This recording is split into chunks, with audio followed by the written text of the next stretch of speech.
Hi friends, welcome to Chellam tips. Friends, இன்னைக்கு வீடியோல கிச்சனுக்கு யூஸ்ஃபுல்லான ஒரு சில டிப்ஸ் அண்ட் ஐடியாஸ் பார்க்க போறீங்க. ஸோ இதுக்கு முன்னாடியும் நம்ம சேனல்ல நிறையவே டிப்ஸ் வீடியோஸ் அப்லோட் பண்ணியிருக்கேன். ஸோ அது எல்லாமே உங்களுக்கு யூஸ்ஃபுல்லாக இருந்துச்சு அப்படின்னு நீங்கள் கொடுத்த கமெண்ட்ஸ் அண்ட் ஃபீட்பேக் பார்க்கும்போது ரொம்பவே ஹாப்பியாக இருக்குது. ஸோ அந்த வரிசையில் இந்த டிப்ஸ் வீடியோவும் உங்களுக்கு யூஸ்ஃபுல்லாக இருக்கும்னு நினைக்கிறேன். ஸோ வாங்க ஃப்ரெண்ட்ஸ், டிப் நம்பர் 1 என்னென்னு பார்க்கலாம். நம்ம கிச்சனில் ரெகுலராக ஃபேஸ் பண்ணக்கூடிய ப்ராப்ளம், நம்ம என்ன தான் இந்த குக்கரோட இந்த லிட்டோட அந்த ஹேண்டில் வந்து ஸ்க்ரூ பண்ணி வச்சாலுமே அது கொஞ்ச நாள் யூஸ் பண்ணும்போது அது ஸ்க்ரூ வந்து லூஸ் ஆகிடும். ஸோ இந்த மாதிரி நம்ம எப்போவுமே கிச்சனில் ஒரு ஸ்க்ரூ ட்ரைவர் இல்லைன்னா இந்த மாதிரி ஒரு டெஸ்டர் வச்சுக்கிறது நமக்கு ரொம்பவே நல்லது. அப்பப்போ டைட் பண்ணிக்கலாம்.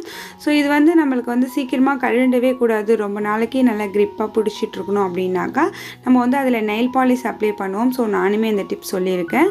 ஸோ அதை விட இந்த டிப் ரொம்பவே சூப்பராக இருக்குது ஃப்ரெண்ட்ஸ். அதாவது நம்ம யூஸ் பண்ணுற கிராஃப்ட்டுக்கு எல்லாமே யூஸ் பண்ணுற ஃபெவிகால் இருக்கு இல்லையா, ஒயிட் ஃபெவிகால், அதை வந்து யூஸ் பண்ணி நீங்கள் இந்த மாதிரி அந்த ஹோல்குள்ளே கொஞ்சமாக இந்த ஃபெவிகால் வந்து நீங்கள் வச்சுட்டு நீங்கள் வந்து இந்த ஸ்க்ரூவை திரும்ப வச்சு நல்லா டைட் பண்ணி விட்டீங்க அப்படின்னாக்கா ரொம்ப நாளைக்கு நல்லா க்ரிப்பாக பிடிச்சிக்குது. ஸோ சீக்கிரமாக அது வந்து லூஸ் ஆகிறதோ இல்லை அந்த ஸ்க்ரூ வந்து கலண்டி வரதோ அந்த ப்ராப்ளம் எதுவுமே இருக்க மாட்டேங்குது. ஸோ நான் ட்ரை பண்ணி பார்த்துட்டு உங்கள் கூட ஷேர் பண்ணியிருக்கேன். ஸோ நீங்களும் ஃபாலோ பண்ணி பாருங்கள், ரொம்ப யூஸ்ஃபுல்லாக இருக்கும். இந்த மாதிரி குக்கருக்கு அப்புறம் வந்து நம்மளோட பேன் அதுக்கு எல்லாமே இந்த மாதிரி ஸ்க்ரூ இருக்கு இல்லையா, ஸோ அதெல்லாமே லூஸ் ஆகிடுச்சுன்னா ஸோ இந்த மெத்தட் நீங்கள் ஃபாலோ பண்ணி பாருங்கள், உங்களுக்கு ரொம்பவே யூஸ்ஃபுல்லாக இருக்கும் ஃப்ரெண்ட்ஸ். நீங்கள் ட்ரை பண்ணி பார்த்துட்டு எப்படி இருந்துச்சு அப்படிங்கிறத கமெண்ட் செக்ஷனில் வந்து சொல்லுங்கள். இப்போ அடுத்த டிப் என்னென்னு பார்க்கலாம் வாங்க. ஃப்ரெண்ட்ஸ், நம்ம டெய்லி யூஸ்க்கு நம்ம வந்து மிக்ஸி யூஸ் பண்ணுவோம். ஸோ உள்ளுக்குள்ளே நல்லா கிளியர் பண்ணுவோம். இந்த சைடு வந்து நம்மளுக்கு வந்து கையும் புகுறாது, ஸ்க்ரப்பும் நுழையாது. ஸோ அதனால் அதை வந்து அந்த அளவுக்கு நம்ம கண்டுக்கிறது இல்லை. ஸோ அப்படியே விட்டுடுவோம். இதே மாதிரி நாளடைவில் விட்டோம் அப்படின்னாக்கா இந்த மாதிரி உள்ளுக்குள்ளே அழுக்கு எல்லாமே சேர்ந்து அது பூத்து போய் இந்த மாதிரி படிஞ்சு போயிடும். ஸோ அதை வந்து நம்ம நார்மலாக கிளியர் பண்ணால் கிளியர் ஆகாது. அதை எப்படி கிளியர் பண்ணுறது அப்படிங்கிறது இந்த வீடியோவில் உங்களுக்கு சொல்கிறேன். ஸோ கொஞ்சமாக நான் அதில் வந்து உப்பு சேர்த்துருக்கேன், சால்ட் உப்பு சேர்த்துருக்கேன். அதுக்கப்புறம் ஒரு சின்ன ஸ்பூனால் பேக்கிங் சோடா சேர்த்துருக்கேன் அதுக்குள்ளார. இப்போ நம்ம வந்து வினிகர் இருக்கு இல்லையா, ஒயிட் வினிகர், ஸோ அதை நம்ம அதுக்குள்ளார கொஞ்சமாக நம்ம அது அந்த ஹோல் வந்து கவர் ஆகிற அளவுக்கு நம்ம இது கூட சேர்த்துடலாம். இப்போ ஒரு ரியாக்ட் ஆகும். ஸோ அது வந்து அந்த ரியாக்ட் ஆகி முடிஞ்சதும் ஸோ இது அப்படியே நம்ம எடுத்து ஒரு நைட் ஃபுல்லாக இதை ஊற விட்டுடலாம். ஸோ நமக்கு ரொம்ப வேலை இல்லாமல் ரொம்ப தேய்க்கணுங்கிற அவசியம் இல்லாமல் அதுவே அது நல்லா ஊறி போயிருக்கும். நம்ம மார்னிங் இது வந்து இந்த மாதிரி ப்ரஷ் வச்சு கிளியர் பண்ணிடலாம். ஸோ இந்த ப்ரஷ் எப்படி இதே மாதிரி வளைச்சி ரெடி பண்ணணும் அப்படிங்கிறத நம்ம வீடியோவில் ஏற்கனவே நான் வந்து நம்ம டிப்ஸ் வீடியோவில் சொல்லியிருக்கேன் ஃப்ரெண்ட்ஸ். நீங்கள் பார்த்து இந்த மாதிரி ரெடி பண்ணி வச்சுக்கோங்க. இப்போ இது நான் வந்து ஃபுல்லாக அந்த இது முங்குற வரைக்கும் ஊற்றிட்டு நான் ஒரு நைட் அப்படியே வச்சுட்டேன்.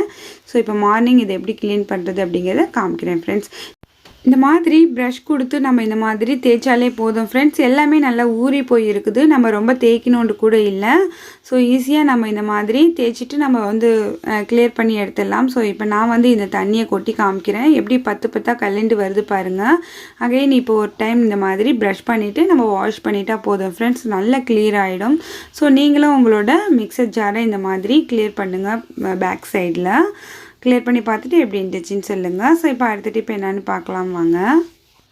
இதுவுமே ஒரு க்ளீனிங் டிப்ஸ் தான் ஃப்ரெண்ட்ஸ். நம்ம வந்து மிக்ஸி ஜாரில் இருக்கிற இந்த மூடியில் இருக்கிற இந்த லப்பர் கேஸ்கட் இருக்கு இல்லையா, ஸோ இதை வந்து நம்ம டெய்லியும் வந்து கழுவும் போது இதை நம்ம எடுத்து கழுவ மாட்டோம். ஸோ அப்படியே விட்டுடுவோம். ஸோ எவ்வளோ அழுக்கு இருக்குது பாருங்கள் இந்த கேஸ்கட்லாம். ஸோ இந்த மாதிரி நம்ம ஸ்டோரேஜ் பாக்ஸ்க்கு இந்த மாதிரி கிரிப் மூடி இருக்கணும் இல்லையா, ஸோ ஏர் டைட்டாக இருக்கிறதுக்காக. ஸோ அது இல்லாமல் எவ்வளோ அழுக்கு இருக்குது பாருங்கள். ஸோ நம்ம வந்து ரெகுலராக இதை பண்ணலனாலும் வீக்லி ஒன்ஸ் நீங்கள் இதே மாதிரி ட்ரை பண்ணுங்கள். ஸோ எல்லாத்துலேயுமே இருக்கிறத ஒரு நைஃபை வச்சு லைட்டாக நீங்கள் தூக்கி விட்டீங்கன்னா அழகாக கலந்து வந்துடும். ஸோ அதுக்கப்புறம் இது நீங்கள் இந்த மாதிரி க்ளீன் பண்ணி பாருங்கள். ஸோ ஒரு பவுல் எடுத்துக்கோங்க, அதுக்குள்ளே இந்த கேஸ்கட் எல்லாத்தையுமே போட்டுட்டு கொஞ்சம் ஒரு ஸ்பூன் அளவுக்கு சால்ட் உப்பு சேர்த்துக்கோங்க, ஒரு ஸ்பூன் அளவுக்கு நீங்கள் பேக்கிங் சோடா சேர்த்துக்கோங்க, சேம் அதே வினிகர் தான். ஸோ இது எல்லாத்தையுமே இதில் ஊற்றி நம்ம வச்சோம் அப்படின்னாக்கா நம்ம தேய்க்க தேவையே இல்லை. இது கூட வந்து இப்போ நீங்கள் கொஞ்சம் தண்ணி சேர்த்துக்கோங்க, தண்ணி சேர்த்து இது நல்லா முங்குற அளவுக்கு தண்ணி ஊற்றி ஊற விட்டுடுங்க. ஸோ ஊற விட்டுட்டு நீங்கள் வந்து கொஞ்சம் டைம் கொடுத்து இது நல்லா ஊறினதுக்கப்புறம் நீங்கள் எடுத்து வாஷ் பண்ணிங்கன்னா நல்லா ஈஸியாக உங்களுக்கு அதில் இருக்கிற அழுக்கெல்லாம் ஊறி போய் கிளியர் ஆகிடும். இப்போ இதோட மூடி எல்லாத்தையுமே நான் இதுலேயே ஊற வச்சிடுறேன். இப்போ இது எல்லாமே நல்லா ஊறிடுச்சு ஃப்ரெண்ட்ஸ். இந்த மாதிரி நம்ம வந்து கிளீனிங்காக வச்சுருக்க டூத் ப்ரஷ் வச்சுட்டு இந்த ஓரங்களில் இந்த மாதிரி தேய்ச்சோன்னா போதும். ஸோ எவ்வளோ அழுக்கு இருக்குது பாருங்கள். நீங்கள் வீக்லி ஒன்ஸ் இதே மாதிரி கிளியர் பண்ணி எடுத்திங்கன்னா நல்லா ஹைஜீனிக்காக இருக்கும். ஸோ எவ்வளோ ஃபங்கல்ஸ் இதில் வந்து ஃபார்ம் ஆகிருக்கும். ஸோ இது எல்லாத்தையுமே இந்த மாதிரி கிளியர் பண்ணுங்கள். ஸோ அப்படி உங்ககிட்ட பேக்கிங் சோடா அண்ட் வினிகர் அதெல்லாம் இல்லை அப்படின்னாக்கா நீங்கள் வந்து உப்பு மட்டுமே போட்டுட்டு சுடு தண்ணி இருக்கு இல்லையா, நல்ல வெது வெதுப்பான சுடு தண்ணி வந்து இது கூட ஊற்றி இந்த மாதிரி நீங்கள் ஊற வச்சிங்கன்னா ஸோ அது என்ன ரியாக்ட் ஆகுதோ அதை விட சூப்பராக இந்த சுடு தண்ணியும் இந்த உப்புமே போதும், நல்லா ரியாக்ட் ஆகும். ஸோ உங்ககிட்ட இல்லை அப்படிங்கிற பட்சத்தில் இதை நீங்கள் ட்ரை பண்ணுங்கள் ஃப்ரெண்ட்ஸ். இப்போ வந்து நல்லா ஸ்க்ரப் கொடுத்துட்டு அந்த ஓரங்களில் அந்த இடுக்கில் இருக்கிற அழுக்கு எல்லாமே ப்ரஷ் வச்சு தேய்ச்சிங்கன்னா நல்லா வந்துடும், ஊறி போய் இருக்கிறதுனால. ஸோ நீங்கள் கையால் இப்படி தேய்ச்சாலே பாருங்கள் நல்லா அழுக்கு எல்லாமே ரிமூவ் ஆகுது.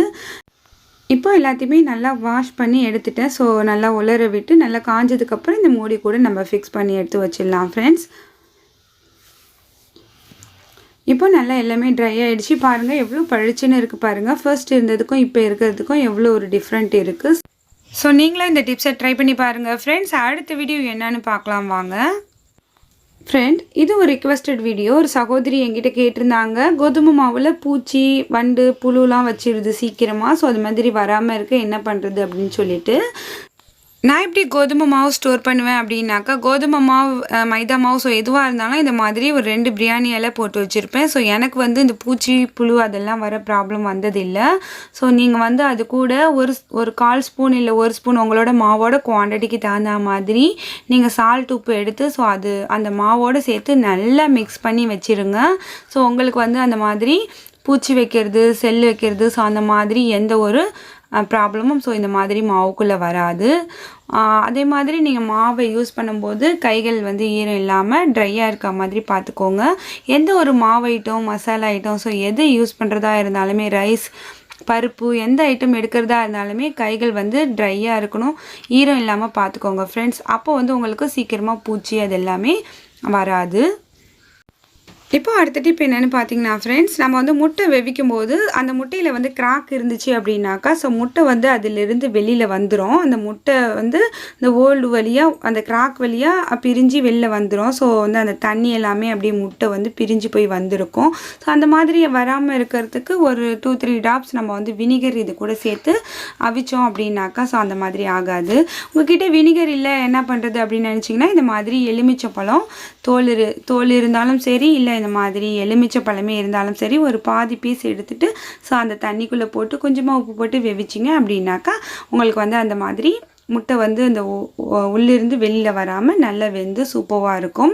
அதே மாதிரி நீங்கள் முட்டையை வெவிச்சதுமே உடனே அந்த தண்ணியை மாற்றாமல் கொஞ்ச நேரம் அந்த தண்ணியோடையே வச்சுருங்க. ஸோ வச்சுட்டு அதுக்கப்புறம் கொஞ்சம் ஆறுனதுக்கப்புறம் நீங்கள் எடுத்து உரிச்சிங்க அப்படின்னாக்கா உங்களுக்கு வந்து முட்டை வந்து ரொம்ப சாஃப்டாக இருக்கும். நீங்கள் ட்ரை பண்ணி பாருங்கள். ஸோ இந்த மாதிரி அந்த தண்ணியோடையே கொஞ்சம் நேரம் வச்சுட்டு நம்ம நல்லா ஆறுனதுக்கப்புறம் இந்த மாதிரி நீங்கள் தண்ணி வெதுப்பாக இருக்கும்போது நீங்கள் எடுத்து இந்த மாதிரி உரிச்சிங்கன்னா உங்களுக்கு உரிக்கவும் ஈஸியாக இருக்கும், முட்டையும் ரொம்ப சாஃப்டாக இருக்கும். ட்ரை பண்ணி பாருங்கள் ஃப்ரெண்ட்ஸ். இப்போ அடுத்த டிப் என்னென்னு பார்த்தீங்கன்னா, இந்த முட்டையிலேயே நம்ம இன்னொரு டிப்ஸ் பார்க்கலாம் ஃப்ரெண்ட்ஸ். இந்த மாதிரி நம்ம முட்டையை வந்து அமுக்கு முட்டை ஸோ அந்த மாதிரி பொரிக்கிறதுக்கு 2ஆக கட் பண்ணுவோம் இல்லையா, அமுக்கு முட்டை மசாலா முட்டை. ஸோ நாங்கள் வந்து அமுக்கு முட்டைன்னு சொல்லுவோம், ஸோ நீங்கள் மசாலா முட்டைன்னு சொல்லுவாங்கன்னு நினைக்கிறேன். அந்த மாதிரி கட் பண்ணும்போது அந்த மஞ்சள் கருவு வந்து நம்ம நைஃப் வச்சு கட் பண்ணும்போது ரொம்ப டேமேஜ் ஆகி கட் ஆகும்.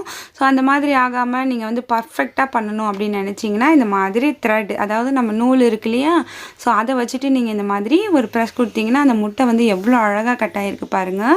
ஸோ ஆஃப் முட்டை நம்ம ஏதாவது ரெசிபிக்கு போட போகிறோம், நமக்கு அழகாக கட் பண்ணி வேணும் அப்படின்னாக்கா நீங்கள் இந்த மாதிரி நூலை வச்சு கட் பண்ணுங்கள். ஸோ ரெண்டுமே ஒன்றா வந்து நம்ம வந்து வெவிச்சது தான், ஆனால் வந்து கட் பண்ணதில் எவ்வளோ டிஃப்ரெண்ட் இருக்குது பாருங்கள். ஸோ இந்த மாதிரி ட்ரிக் எல்லாமே ஃபாலோ பண்ணி பாருங்கள் ஃப்ரெண்ட்ஸ். அடுத்த டிப் என்னென்னு பார்க்கலாமாங்க ஃப்ரெண்ட்ஸ். இதுவுமே ஒரு ரிக்வெஸ்டட் வீடியோ. ரொம்ப நாளாகவே ஒரு சகோதரி வந்து எங்கிட்ட இந்த டிப்ஸ் கேட்டிருந்தாங்க. ஸோ ஆயில் வந்து டீப் ஃப்ரை பண்ணும்போது ஸ்பில் ஆகாமல் இருக்கிறதுக்கு என்ன பண்ணுறது அப்படின்னு சொல்லிட்டு.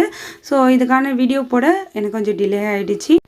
ரொம்ப சாரிம்மா. ஸோ இப்போ நான் எனக்கு தெரிஞ்ச ஒரு சில டிப்ஸை உங்க கூட ஷேர் பண்ணிக்கிறேன். நீங்கள் இப்போ தாளிக்க போகிறீங்க, இல்லை டீப் ஃப்ரை பண்ண போகிறீங்க. ஸோ என்ன பண்ண போகிறீங்க அப்படின்னாலுமே எண்ணெய் வந்து ஹீட் ஆனதுமே கொஞ்சமாக சால்ட் உப்பு எடுத்து அதில் வந்து இந்த மாதிரி ஸ்ப்ரிங்கிள் பண்ணி விட்டுடுங்க. ஸோ இந்த மாதிரி நீங்கள் ஸ்ப்ரிங்கிள் பண்ணி விட்டுட்டு ஸோ அதுக்கப்புறம் நீங்கள் டீப் ஃப்ரை பண்ண போகிறீங்க அப்படின்னாக்கா உங்களுக்கு வந்து ஆயில் வந்து அந்த அளவுக்கு தெரித்து அவங்க மேலே வந்து தெரிக்காது. ஸோ வந்து எங்கேயுமே உங்கள் அடுப்பு மேலே எங்கேயுமே அந்த அளவுக்கு மெர்சி ஆகாமல் இருக்கும். உங்களுக்கு பார்த்தாலே தெரியும். அதே மாதிரி நீங்கள் வந்து நிறைய எண்ணெய் வேஸ்ட் பண்ணக்கூடாது. கம்மியான எண்ணெயிலேயே நீங்கள் வந்து யூஸ் பண்ணி முடிச்சிடணும். யூஸ் பண்ணுற மாதிரி இருந்துச்சு அப்படின்னாக்கா கொஞ்சமாக எண்ணெய் வச்சுக்கோங்க. பெரிய கடாய் எடுத்துக்காமல் சின்னதாக இந்த மாதிரி குட்டியாக ஒரு பேன் எடுத்துக்கோங்க. ஸோ உங்களுக்கு வந்து அந்த மாதிரி நீங்கள் கொஞ்சம் எண்ணெயிலேயே அழகாக பொரித்து எடுத்துடலாம். அகெயின் இதுலேயே நீங்கள் இன்னொரு முறையும் போட்டு நீங்கள் எடுத்துடலாம். அந்த மாதிரி நீங்கள் எடுத்துட்டீங்க அப்படின்னாக்கா ஸோ இந்த எண்ணெயை நம்ம வந்து திரும்ப திரும்ப யூஸ் பண்ணணும்னு தேவையில்லை. இந்த ஒரு டைம்லேயே நம்ம 2லேருந்து 3 வாட்டி நம்ம பொரிச்சு எடுத்துகிட்டு இந்த எண்ணெயை நம்ம குட்டிடலாம். ஸோ நமக்கு வந்து ரொம்ப எண்ணெயை வேஸ்ட் பண்ண மாதிரி இருக்காது. ஸோ ட்ரை பண்ணி பாருங்கள். அதே மாதிரி ஆயிலை பொறுத்த வரைக்கும் நம்ம வந்து ஆற விட்டு ரீஹீட் அந்த மாதிரி தான் பண்ணக்கூடாதே தவிர ஸோ ஒரே டைம்லேயே வந்து நம்ம 2லேருந்து 3 வரை கூட நம்ம பொரித்து ஒரே மாதிரி ஹீட் இருக்கும்போதே பொரித்து நம்ம எடுக்கலாம். ஸோ அதுக்கப்புறம் நம்ம திரும்ப ஆற விட்டு ரீஹீட் பண்ணக்கூடாது ஃப்ரெண்ட். அதே மாதிரி இன்னொரு கொஸ்டின் என்ன வருது அப்படின்னாக்கா இந்த மாதிரி சிக்கன் பொரிச்ச எண்ணெயை நம்ம வந்து அடுத்து என்ன பண்ணலாம் அப்படின்ட்டு ஒரு கொஸ்டின் வருது. ஸோ அந்த மாதிரி சிக்கன் பொரிச்ச எண்ணெய் வந்து நீங்கள் பொரிக்கும் போதே இந்த மாதிரி கம்மியான குவான்டிட்டி எண்ணெய் வச்சு நீங்கள் பொரிச்சிங்கன்னா அதில் நான் சொன்ன மாதிரி ஒரு 1-2 டைம் பொரிச்சிட்டு நம்ம அப்படியே கொட்டிடலாம். ஸோ அப்படி இல்லை நிறைய இருக்குது, ஒரு முறை தான் நீங்கள் பொரிச்சிருக்கீங்க அப்படின்னாக்கா ஸோ அந்த எண்ணெயை வச்சுட்டு நீங்கள் சிக்கன் குழம்பு வைக்கலாம். ஸோ வேறு எதுவுமே இந்த சிக்கன் பொரிச்ச எண்ணெயில் நம்ம பண்ண முடியாது. ஸோ பொரிச்ச எண்ணெயை மோஸ்ட்லி நீங்கள் ரீயூஸ் பண்ணுறதை அவாய்ட் பண்ணுங்கள் ஃப்ரெண்ட்ஸ். அதுதான் உடம்புக்கும் நல்லது. ஸோ அடுத்த டிப் என்னன்னு பார்க்கலாம் வாங்க.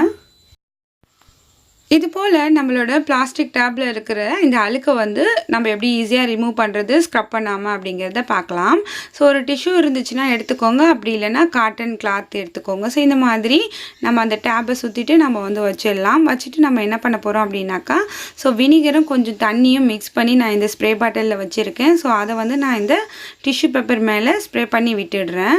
ஸோ எந்த இடத்துலலாம் உங்களுக்கு அழுக்கு இருக்கோ அந்த இடத்துல இந்த டிஷ்யூ பேப்பரை வச்சுட்டு நீங்கள் இந்த மாதிரி ஸ்ப்ரே பண்ணி விட்டுடுங்க.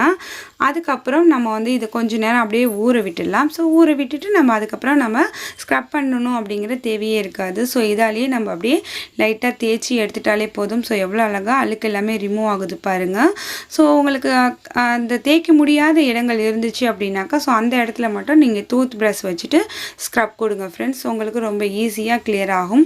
உங்களுக்கு பார்த்தாலே தெரியும். ஸோ இந்த இடத்துலலாம் எவ்வளோ அழுக்கு இருந்துச்சு, நல்லா படிஞ்சு போயிருந்துச்சு, எல்லாமே நல்லா ஊறிட்டு எவ்வளோ அழகாக கிளியர் ஆகுது பாருங்கள். ஸோ நான் வந்து எல்லாத்தையுமே நல்லா கிளியர் பண்ணிட்டேன் friends. Only vinegar and water வச்சு நம்ம ஸ்ப்ரே பண்ணுமே, அவ்வளோதான். இப்போ எவ்வளோ பளிச்சுன்னு இருக்குது பாருங்கள். நீங்களும் இந்த மாதிரி ட்ரை பண்ணுங்கள் ஃப்ரெண்ட்ஸ். இப்போ அடுத்த டிப் என்னென்னு பார்த்தீங்கன்னா இது வந்து எவ்வளோ கொசுவு இங்கே வந்து இறந்து கிடக்குது பாருங்கள். இது வந்து நான் வந்து ஒரு சின்னதாக ஒரு மிஷின் ஒன்று வாங்கியிருந்தேன். ஸோ மஸ்கிட்டோ கில்லர் அப்படின்னு சொல்லிட்டு ஸோ அந்த மிஷின் வந்து இவ்வளோ கொசுவை ஒரு நைட்டில் பிடிச்சிருக்கு ஃப்ரெண்ட்ஸ், என்னோட ஒரு ரூமில் இருந்து. ஸோ இதோட ரிவ்யூ உங்களுக்கு வேணும், இதோட அன்பாக்சிங் உங்களுக்கு வேணும் அப்படின்னாக்கா கமெண்ட் செக்ஷனில் சொல்லுங்கள்.